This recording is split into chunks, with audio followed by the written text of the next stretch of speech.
Hoy es 6 de julio del año 2020 de la era de la pandemia y sin duda es un día para recordar un evento importantísimo en nuestro país. Se cumplen 32 años de la famosa frase "se cayó el sistema".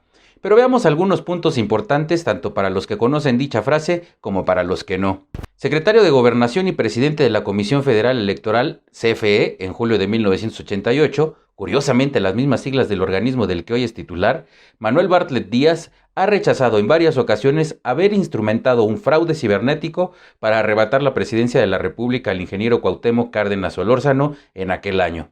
Más de 30 años después de los controvertidos comicios, sostiene que jamás pronunció la frase "se cayó el sistema", aunque reconoce que el entonces presidente Miguel de la Madrid le pidió no dar información la noche de la elección, ya que si se oficializaba en ese momento, con datos parciales, que Cárdenas Solórzano iba ganando, al final nadie aceptaría un resultado distinto. Bartlett reveló alguna vez que fue presionado por la dirigencia del PRI y el equipo de campaña de Carlos Salinas de Gortari para que la misma noche del 6 de julio declarara ganador de la elección a este último. Manuel Bartlett rechazó dichos señalamientos y explicó que la llamada caída del sistema fue la suspensión de la información que desde la Secretaría de Gobernación se enviaba vía telefónica a los partidos que habían solicitado les mantuvieran al tanto del conteo de votos en los 300 distritos electorales, lo que duró alrededor de una hora y que nunca se paró la información del sistema que establecía el código electoral. Cito textual: esta frase, la caída del sistema, la dijo Diego Fernández de Ceballos, entonces representante del PAN. A mí me atribuyen en esta perversión que yo hice el gran fraude. Aquí una muy buena explicación de lo sucedido por parte de mi buen amigo José Newman, quien entonces era director del Registro Federal de Electores en aquel 1988, además del origen de la famosa frase que pasaría a la historia. Se creó una oficina que se llamó Sistema Nacional de Información Política Electoral, el SNIPE. Las oficinas quedaron instaladas ahí en Gobernación y se dispuso de la computadora de la propia Secretaría y se instalaron una serie de mesas con personal capacitado para que la noche de la elección recibiera vía telefónica información de cuánta casilla se pudiera capturar y esta información se fuera alimentando a la máquina computadora que iría haciendo las sumas. Las terminales estaban ubicadas a unos 8 kilómetros de distancia y conectadas telefónicamente. La razón por la cual se interrumpió fue porque el encargado del SNIP, el licenciado de la AC, juzgó que la información que había llegado era poca, ¿no?, como para mantener un ritmo, y por otro lado la primera información que llegaba pues no era favorable para el PRI. Entonces él, en una decisión que yo creo que no midió las consecuencias, en efecto no las midió, decidió vamos a apagarlo mientras tenemos más información. Soy comisionado del Partido Acción Nacional.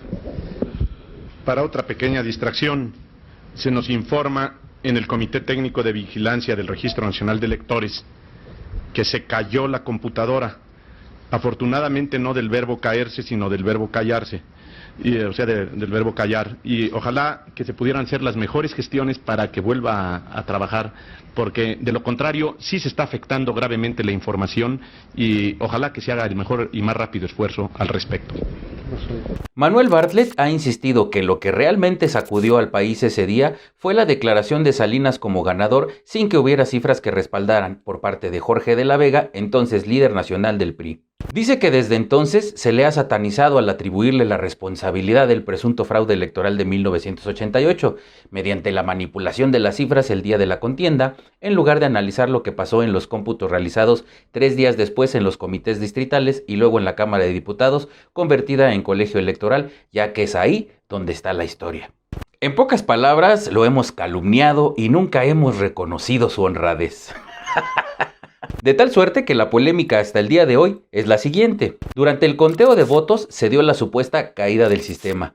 Manuel Bartlett asegura que esta fue una breve pausa en la información que daban a los partidos sobre el conteo en los distritos electorales. Afirma que Diego Fernández de Ceballos, representante del PAN, dijo que el sistema cayó del verbo callar, pues no recibían información, lo que trascendió y se interpretó como cayó del verbo caer. Cerca de la medianoche, Jorge de la Vega, líder nacional del PRI, proclamó a Salinas como ganador. Esa noche, Cuauhtémoc Cárdenas, Manuel Cloutier y Rosario Ibarra, sí, la mamá del florero de la CNDH, se presentaron en la Secretaría de Gobernación denunciando un fraude electoral. Vean esta joya de video. Secretaría de Gobernación, 9 de la noche del 6 de julio. Compañeras y compañeros periodistas, voy a dar lectura al comunicado que leímos allá adentro al señor secretario. La jornada electoral que acaba de concluir ha representado un despertar cívico del pueblo de México. Ha sido evidente la voluntad ciudadana para establecer un régimen democrático y abolir el autoritarismo imperante. La respuesta del gobierno y de los agentes del partido oficial ha sido contraria a esta abrumadora demanda ciudadana. Además de las numerosas violaciones a la legalidad constitucional, algunas sumamente graves que se habían venido cometiendo y denunciando a lo largo del proceso electoral, hoy se ha puesto en evidencia la determinación del grupo gobernante de consumar una imposición a despecho de la voluntad popular. Han pasado 32 años de aquel evento que hasta la fecha sigue simbrando los ejercicios electorales de nuestro país. El 6 de julio de 1988, millones de mexicanos salieron a las urnas para elegir un nuevo presidente, y efectivamente en aquel entonces no existían las encuestas tal y como las conocemos, pero si algo se percibía en el ambiente es que Cuauhtémoc Cárdenas era el candidato que la gente apoyaba. Pero como todos sabemos, al final fue Carlos Salinas de Gortari quien misteriosamente se alzó como ganador de aquella elección. Por supuesto que las sospechas de fraude existieron desde el primer minuto. Sin embargo, no ha sido sino hasta más de 30 años después que Manuel Bartlett reconoció abiertamente en una entrevista la manera en la que se operó dicho fraude, en la que señala al Partido Acción Nacional de haber llegado a un acuerdo con Carlos Salinas para reconocer su victoria. Aquí lo que dijo. Es una falsedad. Eso es lo que les digo, la computación se siguió, no tuve yo nunca los paquetes. El PAN se puso de acuerdo para que no oponerse a Salinas. Pero a todo esto, ¿qué es lo que el propio Fernández de Ceballos ha dicho al respecto?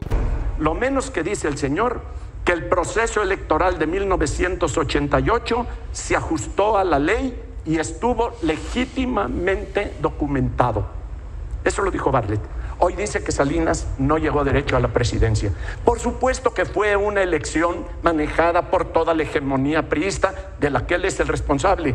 Y ese señor que aquí justificó todo ese proceso cuando nosotros lo reclamábamos, cuando Cárdenas, Cloutier y yo pronunciábamos discursos en el Zócalo y llegábamos a la Secretaría de Gobernación a reclamarle a Bartlett, él estaba a favor de esa elección y nosotros no. ¿Y qué dijo Cárdenas? Yo lo que he dicho es que en el caso de Manuel Bartlett sería muy importante que dijera lo que sabe. Ha dicho, por ejemplo, que hubo dirigentes del Frente Democrático Nacional que estuvieron de acuerdo con el resultado electoral. Bueno, a mí me gustaría que nos dijera quiénes. Que nos dijera quiénes. Y él dijo dirigentes en plural, pues entonces tiene que ser más de uno. Entonces sería muy importante para la historia.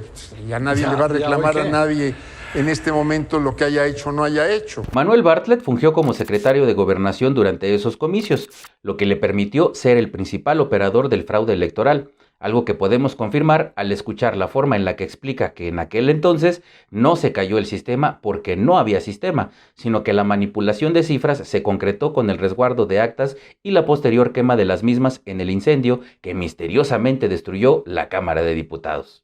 Las palabras de Bartlett deben tomarse con el peso que se merece, no solo porque se trata de un exfuncionario y miembro del actual gobierno que reconoce haber participado en un fraude electoral, sino también por la forma en la que Morena le ha cobijado y purificado en los últimos años. Basta con tener presente el tema de todas sus propiedades que dice él y la Secretaría de la Función Pública que son legítimas y adquiridas con el sudor de su frente. Aunque las evidencias digan exactamente todo lo contrario, igualito que Irma Heréndira y el Dr. House de Sacker Mansiones. Y es que una pregunta para el remedo de presidente López Obrador: ¿cómo decir una y otra vez que eres víctima de fraudes electorales cuando en tus propias filas tienes al principal artífice de uno de los más grandes atentados que se hayan perpetrado contra la democracia en nuestro país? Aquí sus palabras hablando del angelito. En el caso del licenciado Bartlett es evidente que está enfrentando una campaña en contra de su persona de parte de los adversarios, de los conservadores, y él tiene que responder como lo ha hecho, y estoy seguro que va a aclarar todo esto que se está difundiendo. No le tengo confianza a las gentes que hacen estas investigaciones porque no son honestos. O sea, siempre hay un interés económico o político. Lo digo por cómo he padecido de calumnias durante todo el tiempo de ellos. ¿Sí? Es un periodismo al servicio de los conservadores. Es que existe la prensa fifí. Como todo, dentro de Morena y el desgobierno de Andrés Manuel, no nada más es un absurdo, una burla y una total incongruencia, sino toda una falta de respeto al pueblo de México. Él y su caterva de imbéciles corruptos y rateros son las víctimas. Si hay algún culpable, es la prensa que lo cuestiona y que exhibe sus porquerías, y los ciudadanos que no nos tragamos sus mentiras. Lo peor no es eso, lo peor es que hay gente que aún con todo lo defiende y lo justifica. Coincidentemente, el día de hoy, la Secretaría de la Función Pública inhabilitó a la empresa Cyber Robotics Solutions SADCB, propiedad de León Bartlett Álvarez, hijo de el director de la Comisión Federal de Electricidad, por irregularidades detectadas en contratos con la delegación del Instituto Mexicano del Seguro Social, el IMSS, en Hidalgo para la venta de respiradores mecánicos. Esa empresa vendió en 31 millones de pesos 20 ventiladores a la delegación del IMSS, por lo que cada equipo tuvo un costo de 1.550.000 pesos, precio muy elevado y fuera del rango del mercado, según la dependencia. La SFP informó este lunes en el Diario Oficial de la Federación que las sanciones aplicables a esta compañía privada son 24 y 27 meses de inhabilitación para establecer contratos con el gobierno de la República, así como 2 multas que suman más de 2 millones de pesos. No lo vayas a dejar en la ruina, Irma Heréndira. La funcionaria afirmó que con estas acciones, cito textual, se demuestra con hechos que la transformación de México y su cruzada contra la corrupción avanza con buen paso y que en esta lucha no hay intocables ni perseguidos. Ya no se permite el contubernio entre intereses públicos y privados que durante el neoliberalismo causaron la profunda y vergonzosa desigualdad económica, la violencia y la degradación de lo público. Las elecciones intermedias del 2021 están a la vuelta de la esquina y ya se están calentando los motores. En 2021 se concentrará la disputa electoral más grande de la historia de México. Estarán en juego más de 21,000 cargos, de los cuales 15 son gubernaturas y 300 distritos federales. Esta competencia también definirá el rumbo del segundo trienio del desgobierno del remedo del presidente Andrés Manuel López Obrador con la nueva conformación de la Cámara de Diputados. Me despido con un breviario cultural que viene muy ad hoc con lo antes expuesto. Taparle el ojo al macho, en el glosario de mexicanismos, es una expresión popular originada en la práctica de los arrieros que cubren los ojos de las mulas para que no se espanten mientras las cargan. Se usa para indicar que algo será engañoso o habrá que disimularlo. Feliz aniversario número 32 de la famosa frase "se cayó el sistema". Recuerda que puedes hacer tu donativo vía PayPal. Encuentra el link en la caja de comentarios. Gracias. Síguenos en nuestras redes por Alterno 180. Espero tus comentarios. Suscríbete y presiona la campana para recibir nuestras notificaciones.